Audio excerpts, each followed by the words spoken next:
There's a quiet war being waged inside of you. You've felt it for years. That strange resistance that shows up right before you speak up. The invisible hesitation that silences you in rooms you should dominate. The sudden modesty that creeps in when someone asks about your dreams. You've told yourself it's humility, good manners, being polite. But let's be honest, what you're calling humility is something far more dangerous. It's a muzzle, a mental leash, a soft, slow surrender dressed up as virtue. You think you're being noble, but really, you've been trained to stay small. And here's the truth you've avoided. The people winning at life aren't better than you. They're not smarter, richer, or even more capable. They're just unburdened. They don't carry the weight you carry. They've never been taught to feel guilty for wanting more. They were never punished for being loud, bold, or ambitious. No one ever told them to dim their light so others wouldn't feel blind, but you were taught the opposite. From the moment you began to show potential, the world handed you a script. Be humble, stay grounded. Don't get ahead of yourself, don't brag, don't be too much. It wasn't advice, it was a warning that if you dared to step beyond the limits others placed on you, you'd be judged, rejected, punished. So you obeyed, not because you lacked strength, but because you were convinced that playing small was the moral thing to do. And that's the trap. You weren't just taught right from wrong. You were conditioned to feel wrong for wanting to rise. Conditioned to believe that striving too high was arrogance, that wanting to be exceptional was selfish, that aiming for power was evil, and so you did what obedient people do. You stayed in line. You didn't ask for more.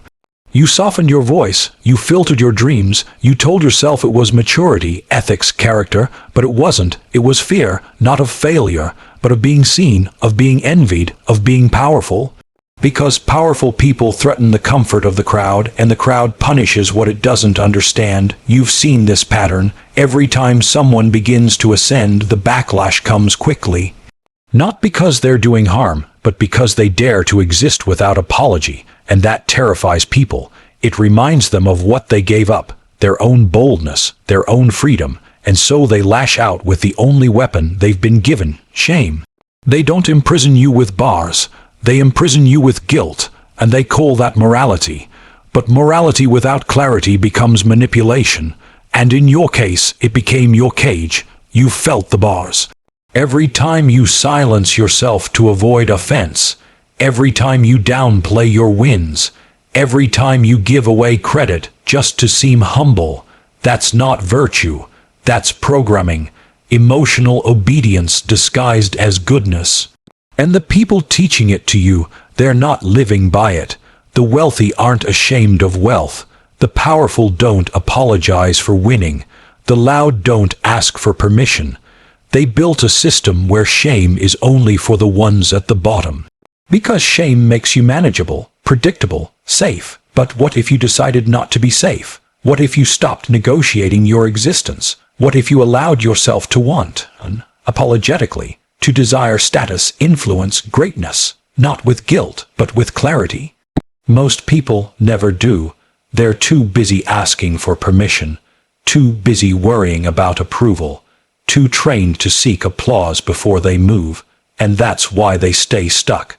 Because the secret to rising has never been about talent or intelligence. It's always been about emotional immunity, about becoming untouchable to shame. That's the real difference between those who shape history and those who live in its shadow. The former stopped caring. Not in a reckless, nihilistic way, but in a calm, sovereign way. They learned to act without explaining, to speak without softening, to move without asking. And the world followed, not because it agreed, but because it had no choice. Confidence that is immune to shame bends the atmosphere, it shifts rooms, it redefines what's possible, and it terrifies the weak. This is the paradox of power. The moment you stop needing permission, you gain influence. The moment you stop shrinking, people pay attention, not because you're louder, but because you're free. There's something magnetic about a person who isn't negotiating their worth in every interaction, who isn't playing the game of humble self-deprecation, who walks in like they belong, not because they were invited, but because they decided. That's presence, and presence is power.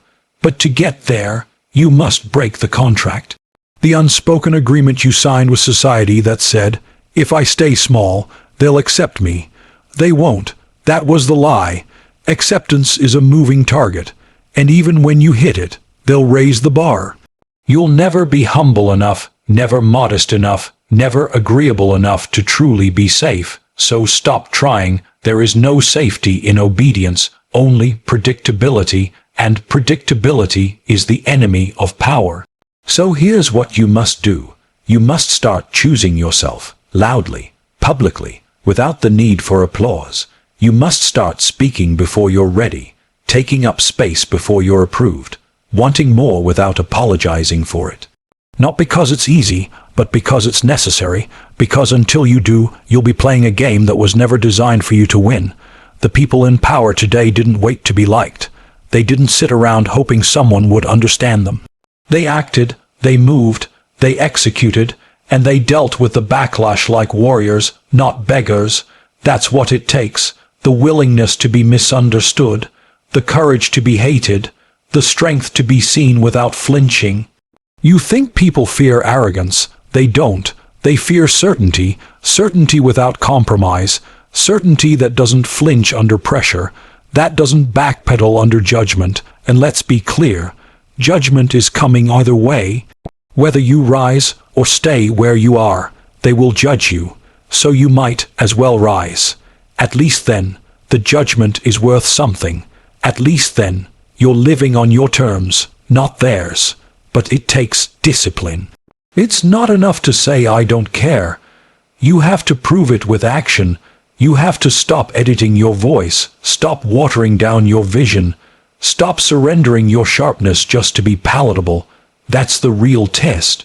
Not whether you can make everyone like you, but whether you can keep moving when they don't. Can you stay focused when they roll their eyes? Can you stay proud when they call you arrogant? Can you stay powerful when they try to guilt you back into place? If you can, you've already won, because the truth is, they never had real power over you, only the power you gave them by caring too much. The world can't chain a mind it can't shame. That's the exit. That's the escape. Emotional freedom is the highest form of independence. Once you have it, everything else follows. Money, respect, impact. They all orbit around the one unteachable trait, unshakable self-trust. So, if you're tired of being overlooked, tired of downplaying your ambition, tired of asking for permission to be great, this is your wake-up call. No one's coming to crown you. No one's coming to validate your hunger. That's your job, and you don't need to explain it. You don't need to justify your fire to people who have spent their lives extinguishing their own. You just need to move. Move like it's already yours. Speak like the decision's been made. Want like you were never told not to. Because in the end, you weren't born to be humble. You were born to be remembered. And no one ever remembers the quiet, obedient, well-behaved soul who asked nicely for a seat at the table. They remember the one who built his own. And if that makes people uncomfortable, let it. Their discomfort is not your burden. It's their resistance to someone who can no longer be controlled. And that's the most dangerous person in the room. Not the loudest, not the strongest, the one who cannot be shamed, because a man who cannot be shamed cannot be stopped. And that, more than anything, is what they fear. You've already begun the transformation. That old self, the one who hesitated before speaking, who tiptoed around ambition, who softened their edges to keep the pieces dying, and good, let it die, because that version of you was never real. It was a mask stitched together by fear, sewn with other people's expectations, a performance, a role you were cast in before you could choose your own lines. But now you know the truth. The world doesn't reward masks. It rewards presence, and presence can't be faked. Step 1 of living shamelessly is to stop negotiating with fear. Most people try to reason with their fear. They treat it like a partner, something to be consulted before every decision. Is this too bold? What will they think? Am I ready? No, that inner negotiation is what paralyzes you. While you're weighing the social consequences, someone shameless already took your spot. The world belongs to the fast and fearless. Not because they're smarter, but because they don't wait for permission. Understand this: when you start walking like you're chosen, the world bends to you, not because you're entitled, but because most people are too scared to even step forward. You aren't, not anymore. You see it now. People who move with certainty always rise above the crowd, not because they're the most deserving, but because they don't disqualify themselves. And that's what shame does. It convinces you that you're not allowed to want more. That desire itself is something you must justify, but desire is not a crime, it's a compass, and those who follow it without apology become kings. There's a brutal elegance to shamelessness. It's not chaos. It's clarity, clarity in a world built on confusion. Every system you've ever been in, school, church, family, media, was designed to blur the line between morality and obedience. They told you that humility was a virtue, that ambition was prideful, that wanting more was dangerous. Why? Because clear, unapologetic ambition threatens the status quo. Because when one man rises without shame, 10 others start to question their own cages. And that kind of contagion, that's what they fear most. You're not just building power, you're exposing their weakness. Every bold move you make shines a light on their timidity. Every confident word you speak echoes through the hollow corridors of their self-doubt. You think they hate you because you're arrogant? No. They hate you because your shamelessness reminds them of their surrender. And instead of rising with you, they'd rather drag you back down to their comfort zone.